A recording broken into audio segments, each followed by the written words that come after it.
नमस्कार साथियों, स्वागत करता हूं अपने YouTube channel M with Devendra sir में।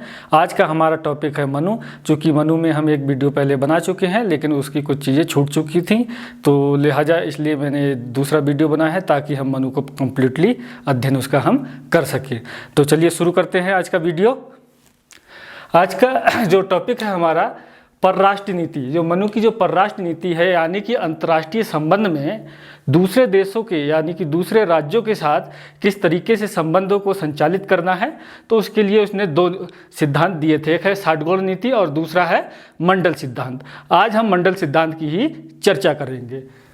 मंडल सिद्धांत में जो मंडल सिद्धांत है उसका केंद्र बिंदु है बिजिगीषु राजा। इसका तात्पर्य हुआ कि विजय की इच्छा प्राप्त करने वाला राजा। ये जो राजा है बिजिगीषु राजा, ये मनु का राजा है और यह राजा अपने पड़ोसी राज्यों से किस तरीके के संबंध निर्धारित करेगा, किस तरीके से शक्ति संतुलन को अपने पक्ष में करेगा, उसी के बारे में मंडल सिद्धांत में बताया गया है। तो देखेंगे कि मंडल सिद्धांत में राज टोटल कितने हैं। टोटल राज हैं 12। कितने राज्य हैं? 12 राज्य हैं इसमें। इसको हम समझ लेंगे कि इसमें कौन कौन से राज्य जो है समाहित किए गए हैं, इसमें इंक्लूड किए गए हैं। इससे संबंधित कुछ हम शब्दावलियों को पहले जान लें, ताकि जो हम 12 राज्यों का जब हम डिस्कशन करेंगे तो हम उसको अच्छे से समझ पाएँ। तो पहले हम समझते हैं कि अरि का मतलब क्या होता है। अरि का मतलब होता है शत्रु।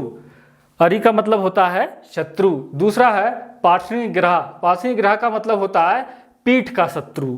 यानी कि जो बिजिगीषु राजा है या जो बिजिगीषु राजा का जो राज्य है उसके ठीक पीछे का जो राज्य यानी कि उसके पीठ का राज्य क्या होगा? पार्श्वनिग्रह जो है राज्य होगा या राजा होगा, यानी कि वो कैसा होगा? पीठ का शत्रु होगा। फिर हम देखेंगे आक्रांत।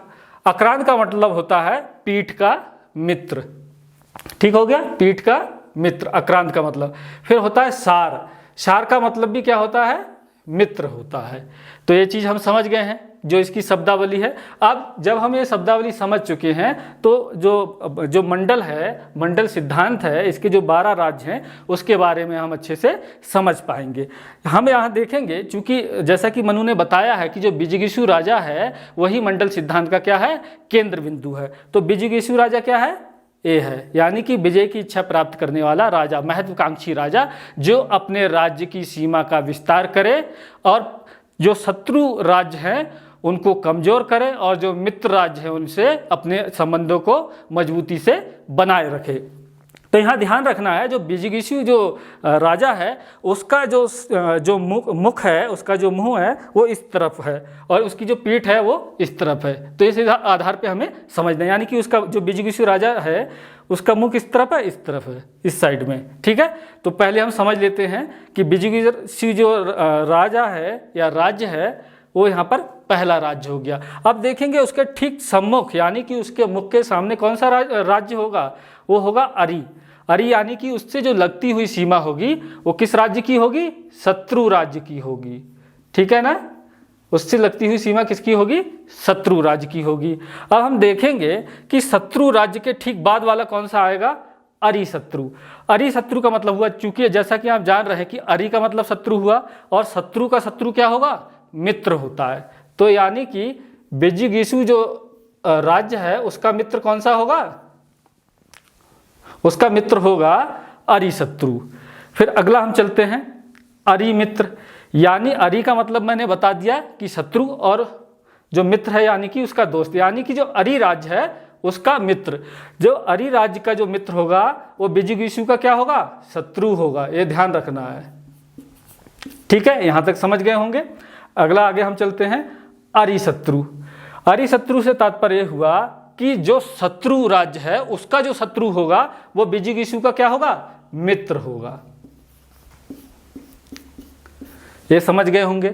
फिर देखेंगे अरि मित्र, यानी कि जो अरि का जो मित्र होगा वो जो बिजिगीषु राजा है उसका क्या होगा? शत्रु होगा। ठीक है, ये ध्यान रखना है हमें।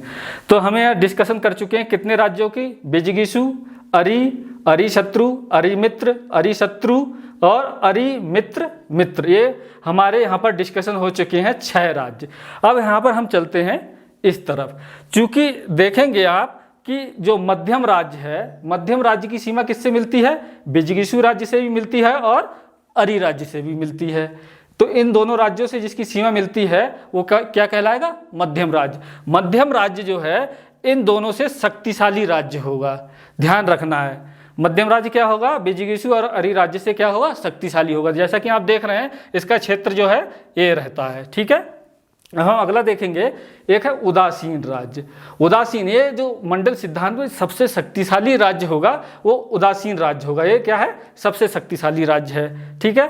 और इसकी सीमा जो है ना तो मध्यम राज्य से मिलती है ना बिजगिसु से मिलती है।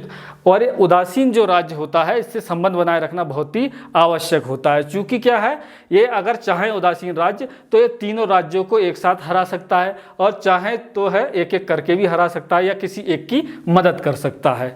तो यहाँ तक हम समझ चुके हैं, ठीक है ना। ये समझ चुके हैं 6 ये राज्य थे, 2 ये हो गए 8।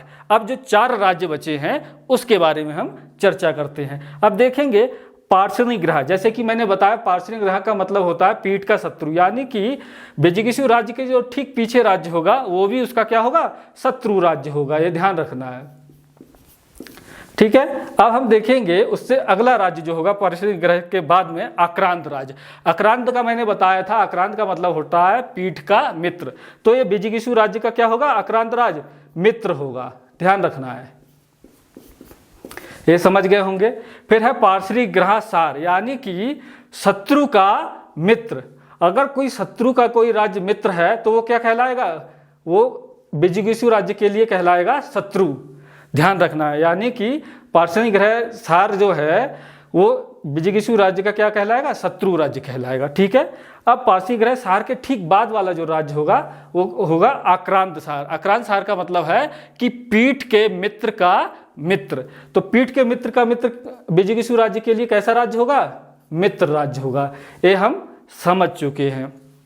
ये आप भली भांति समझ गए होंगे कि ये 12 राज्य किस तरीके के राज्य हैं। इनका मतलब कई बार पूछ लेता है कि भाई बिजगिसु राज्य का मतलब क्या होता है, बिजगिसु की जो राज्य है उसके पीठ वाला राज्य कौन सा राज्य होता है, उसका नाम पूछ लेगा। तो हमें यहाँ पर ये चीज़ ध्यान रखनी है। मैं समझता हूँ आप ये अच्छे से समझ गए होंगे मंडल सिद्धांत को। अब हम चलते हैं अगले टॉपिक पर। अगले टॉपिक पर है हमारा मंत्रिपरिषद। देखिए जैसा कि मनु ने बताया है कि राज्य के बहुत सारे कार्य होते हैं, क्योंकि अकेला राजा जो है सारे कार्यों को संचालित नहीं कर सकता है, तो इसलिए मनु ने मंत्रिपरिषद की व्यवस्था की। मंत्रिपरिषद की व्यवस्था इसलिए की ताकि राजा जो है जो महत्वपूर्ण मामले हैं उनमें मंत्रिपरिषद की सलाह ले ले, ठीक है ना।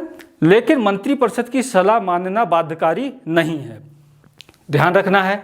तो मनु ने इसमें बताया है कि मंत्रिपरिषद की जो सदस्य संख्या है वो आवश्यकता के अनुसार हो, है ना। लेकिन फिर भी उसने एक बताया है कि इसमें कितने व्यक्ति मतलब होने चाहिए कम से कम। तो कम से कम उसने बताया 60 या 8 व्यक्ति मंत्रिपरिषद में शामिल होने चाहिए, ठीक है।